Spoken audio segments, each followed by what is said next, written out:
going to give us a speech. Now, Tyler has always been, since he came to us a few months back, he's always gave us interesting, provocative speeches with his own style and flair that you'll see momentarily. Now, I don't have the speech title with me, but I'm sure Tyler will tell us the speech title and give us a little bit about the speech before he goes into it, because he's going to be delivering this for real next week. So help me welcoming up Tyler Johansson. Tyler Johansson.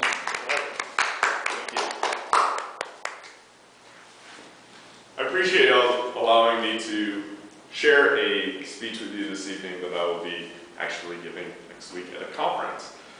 The conference I'm attending is the Association for Fraternity Advisors, and in my role, I am the Director of Expansion for Pi Kappa Phi Fraternity. So over the course of the last 6 months and the course of my time at Pi Kappa Phi Fraternity, I have seen our organization start more than 15 new chapters at different universities.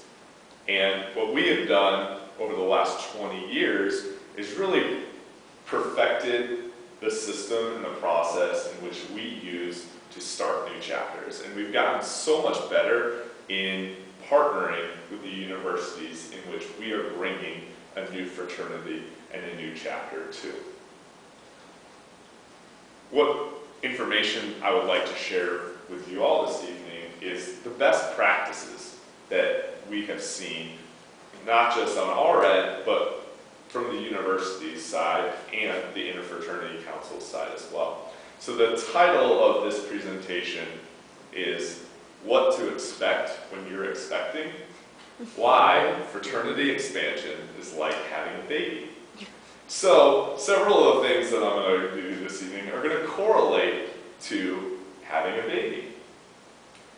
The first is the 4 stages of planning and preparing for an expansion. So, the 4 stages: first, conception; second, incubation; third, birthing; and fourth, nurturing. So, I'm going to go through each 4 of those stages and talk a little bit about the best practices in each. The first, conception. Probably a little different than actually having a baby. Fraternity expansion happens with 3 individuals. The 3 groups are the national headquarters, the IFC, Interfraternity Council, and the university student life staff.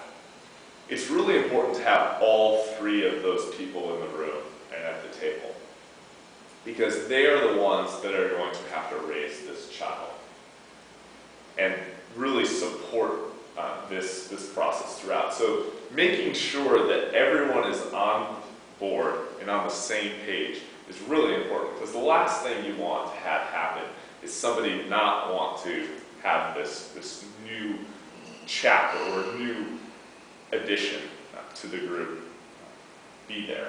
So you want everyone's support throughout this process. The second stage, incubation, is the most important to be successful.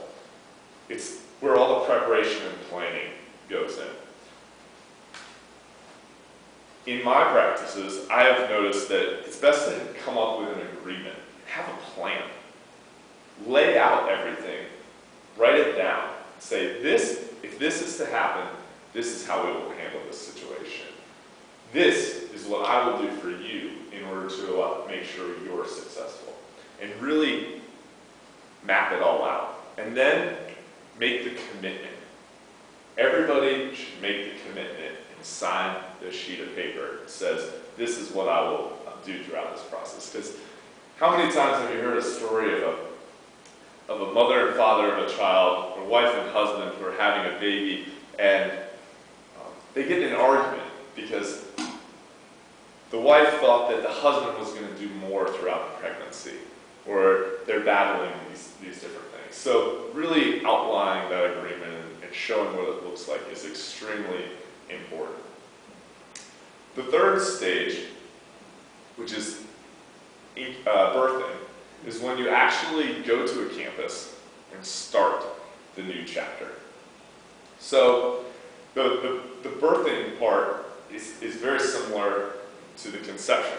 We expect everybody there to be in the room because sometimes you need to hold the hand.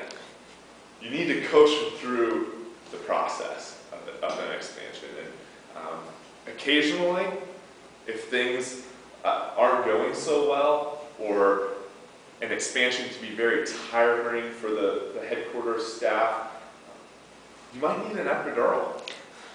You might need a break to take some of the pain away.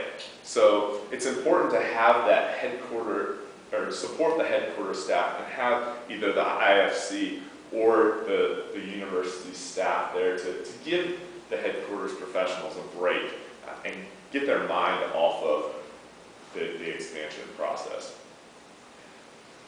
The fourth and final stage of fraternity expansion that correlates to having a baby is the nurturing part.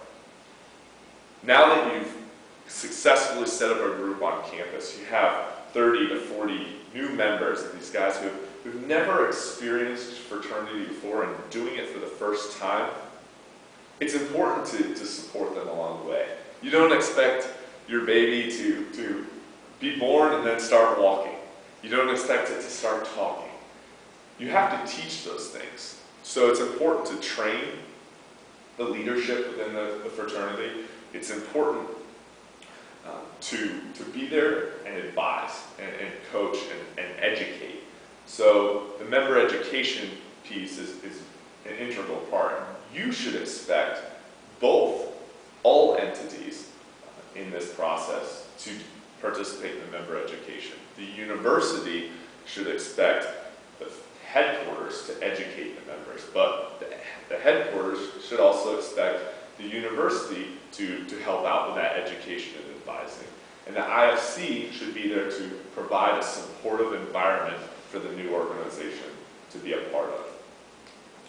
So as you can see, those are the stages of a fraternity expansion that correlate to having a baby.